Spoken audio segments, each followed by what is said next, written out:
κάπου στα Ουράλια όρη πάνω, βορειότερα από το κυκλικό δρόμο του Τσελιάμπινσκ. Είμαστε στην Πασκύρια ή Μπασκορτοστάν.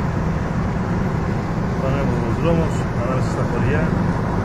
Πάμε για την Ιακατερινμπουργκ. Βάσου Σιμίδας από τη μια μεριά, Πευκοδάς από την άλλη. Στο αγαπημένο μας σημείο, στο καλύτερο εστιατόριο σε αυτή την περιοχή και μάλλον όλων των εποχών. Σκάσα Αλίσσα. Εμείς πάμε να φάμε τώρα πελμένια. Αυτό το υπέροχο εστιατόριο. Είναι εδώ. Φτάσαμε.